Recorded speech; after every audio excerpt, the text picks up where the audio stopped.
Assalamualaikum warahmatullahi wabarakatuh. Apa kabar teman-teman remaja putri Indonesia khususnya Jambi?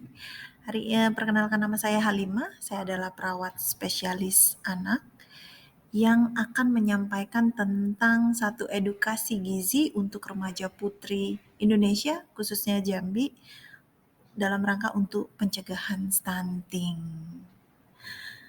Nah, apa itu stunting? Kenapa harus dibahas pada remaja putri? Begitu ya, tentu jadi pertanyaan. Saya akan beritahu dulu bahwa definisi stunting atau pengertiannya stunting adalah kondisi gagal tumbuh pada anak balita akibat kekurangan gizi yang kronis, terutama terjadi pada 1000 hari pertama kehidupan. Artinya stunting ini muncul akibat kekurangan gizi, pada umumnya terjadi pada anak-anak eh, kekurangan gizi pada usia 2,5 tahun sampai 3 tahun. Keadaan kita saat ini di Indonesia, bahwa Indonesia ini merupakan peringkat 3 tertinggi ini yang mengalami stunting. Jadi prestasinya tidak baik sekali ya. Di Asia Tenggara, kita menjadi nomor 3 terburuk dari tingginya angka stunting, bahkan dibandingkan negara-negara yang kecil lainnya seperti Nepal, Buton, Myanmar, Maldives, Sri Lanka, bahkan Thailand gitu. Kita lebih kita lebih buruk di angka stuntingnya, yaitu kurang lebih di atas 30% gitu ya. Kenapa stunting itu terjadi? Salah satu faktornya adalah karena remaja putri yang kekurangan energi protein. Ternyata dari data yang saya baca di Riskesdas tahun 2018 menyampaikan bahwa remaja putri kita di Jambi ini kekurangan energi protein itu sebesar 24%. Teman-teman bayangkan 24% itu artinya ada 24 orang remaja putri yang kekurangan energi protein kalau dibandingkan ada 100 orang.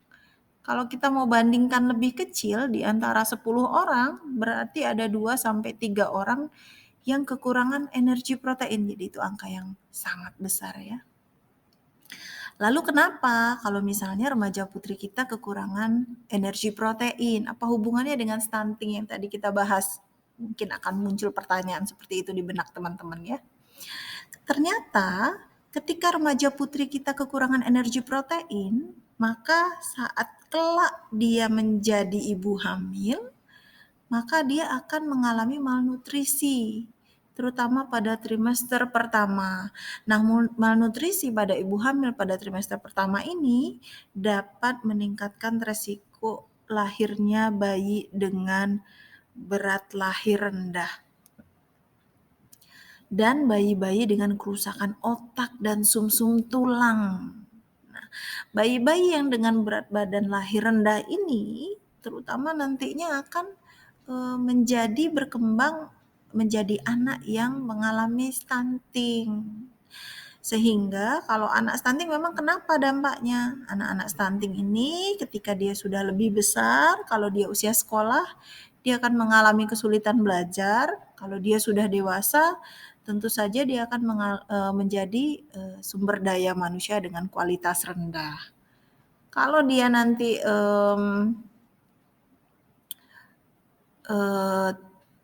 kesehatan reproduksi ya, tentu saja manusia harus menjaga kesehatan reproduksi. Kesehatan reproduksinya juga kualitasnya menurun dan obesitas meningkat. Kenapa obesitas meningkat? Karena ketika orang tidak meningkat tinggi badannya, tentu saja nanti akan terjadi peningkatan yang ke samping ya, sehingga obesitasnya akan meningkat. Sebenarnya berapa sih kebutuhan energi remaja gitu? Kalau remaja putri itu 2.125 kilokalori, sedangkan remaja putra itu 2.675 kilokalori. Nah, mungkin ini teman-teman sudah banyak yang tahu, tapi nanti kita lihat aplikasinya. Dari total kebutuhan ini kira-kira kita butuh proteinnya berapa. Nah, teman-teman remaja, kita perlu mendeteksi kekurangan gizi atau masalah bahkan kelebihan gizi itu dari sejak dini. Jadi jangan mendeteksi penyakit ketika dia sudah menjadi masalah besar. Alangkah baiknya teman-teman mengukur indeks massa tubuh, yaitu dengan menghitung perbandingan antara berat badan dalam kilogram dibagi dengan tinggi badan dalam meter dikuadratkan. Hasilnya akan mendapatkan angka-angka. Ketika angkanya itu rentangnya kurang dari 17, dia akan dikatakan sangat kurus. Ketika 17 sampai kurang dari 18,5 dia katakan kurus. Normalnya rentangnya adalah 18,5 sampai 25 dan di atasnya ada kategori gemuk dan juga obesitas. Jadi silakan dihitung dan dikenali. Kira-kira kita masuk kategori mana sehingga nanti akan tahu bagaimana cara mengatasinya supaya kita masuk ke dalam rentang normal dan sehat.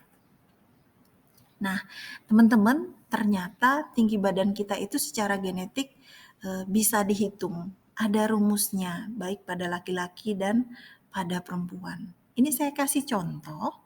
Kalau seorang anak dengan tinggi ayahnya 170 cm dan tinggi badan ibunya 157 cm, maka berdasarkan rumus di atas, tinggi potensi genetik atau TPG-nya adalah 148,5 sampai 165 cm.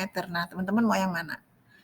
Teman-teman dengan ayah dan ibu, tinggi badannya nggak mungkin lagi dikoreksi, sehingga kita punya rentang tinggi badan genetiknya adalah 148,5 sampai 165, teman-teman silakan pilih. Mau jadi yang 148,5-nya atau mau jadi yang 165 cm-nya. Saya rasa kita tentu akan memilih yang 165 cm-nya ya. Nah, ini tentu saja akan dipengaruhi oleh nutrisi salah satunya. Nutrisinya apa? Nutrisinya adalah protein. Kenapa protein?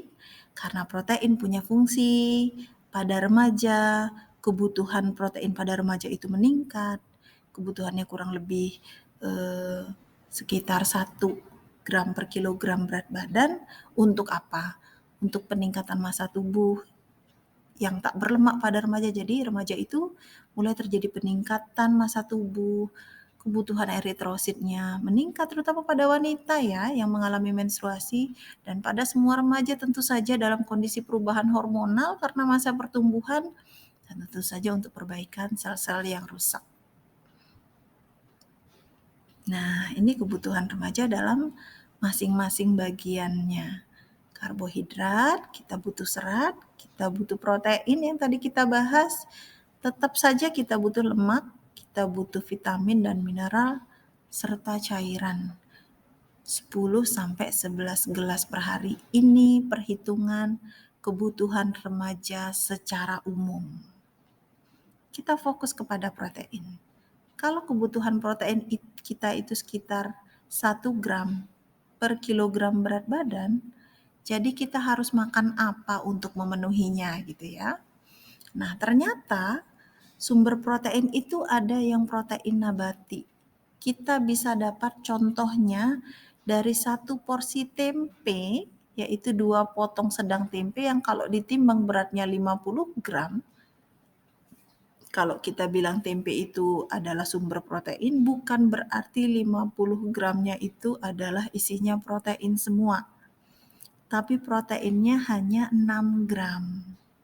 Nah, pemahaman ini dan beberapa contoh di sini yang ingin saya sampaikan ke teman-teman sehingga nanti perhitungan kebutuhan proteinnya tidak lagi diartikan salah dalam implementasinya untuk pemenuhannya.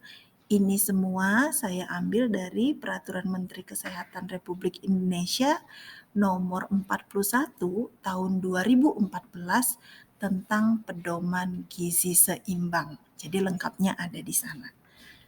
Nah, yang 6 gram protein tadi yang kita dapat dari 2 potong tempe dengan ukuran sedang atau beratnya 50 gram tadi, itu setara dengan kacang hijau, kacang kedelai atau kacang merah dengan 2,5 sendok makan. Kemudian kacang tanah dengan 2 sendok makan. Pete ternyata ada juga proteinnya nih gitu ya. Dengan ukurannya 1 papan. Kemudian tahu 2 potong sedang dan sari kedelai 2,5 gelas. Walaupun punya berat yang berbeda-beda, ternyata jumlah proteinnya kurang lebih sama dengan contoh yang tadi sebelumnya. Begitu ya. Semoga membuka pikirannya lebih jelas untuk mengimplementasikan kira-kira nanti kebutuhan protein yang kita hitung tadi dipenuhinya dalam bentuk apa. Ada lagi ini contoh kelompok lauk pauk protein hewani. Kalau dibilang satu potong ikan segar beratnya 40 gram, itu proteinnya hanya 7 gram protein. Nah, ini perbandingannya di bawah nih yang suka makan teri nasi ya. Kita semua suka sepertinya ya. Teri nasi itu sepertiga gelasnya berarti setara dengan setara dengan protein yang 7 gram. Kita harus macam-macam nih. Ada sumber lauk protein nabati yang tadi sudah saya sampaikan. Ada juga yang protein hewani. Protein hewaninya juga ada yang suka dapatnya misalnya dari susu. Oh, saya suka minum susu, susunya susu sapi. Nah, susu sapi yang 1 gelas atau kurang lebih 200 gram itu isinya kurang lebih 7 gram protein yang setara dengan ikan segar 40 gram tadi. Nah, kemudian lauk pauk yang dari sayuran ternyata juga ada proteinnya. Proteinnya kurang lebih 1 gram. Memang tidak begitu banyak, tapi kita tetap harus mengkonsumsi sayur dan ada sumbangsih dari sayur terhadap protein, bukan hanya serat saja. Apa-apa saja sayurannya ada di contoh di bawah. Termasuk juga buah juga kita tahu nih ternyata buah itu isinya adalah kalori dan karbohidrat. Jadi kita tidak dapat protein dari buah ya. Nah, seperti itu. Semoga dengan mendapatkan penjelasan di atas, dengan beberapa contoh di atas, saya berharap teman-teman dapat meningkatkan konsumsi proteinnya dan dapat mengira-ngira kira-kira akan dapat berapa ya konsumsi protein hari ini dengan melihat dari contoh-contoh lauk pauk tadi. Nah, prinsipnya gizi seimbang itu adalah dengan mengkonsumsi aneka ragam pangan, kemudian membiasakan perilaku hidup bersih karena kita tidak mau kalori yang kita makan, gizi yang kita makan, protein yang kita makan tadi habis hanya untuk memperbaiki sel-sel yang rusak akibat infeksi gara-gara perilaku hidup bersihnya tidak baik. Kemudian jangan lupa melakukan aktivitas fisik dan juga memantau berat badan secara teratur. Oke, kita harus stop stunting ini dan stop stunting it start from you. Terima kasih banyak untuk hari ini. Semoga teman-teman menjadi salah seorang duta sebagai pencegah stunting yang ada di Jambi, mulai dari remaja putri. Terima kasih. Saya tutup dengan wassalamualaikum warahmatullahi wabarakatuh.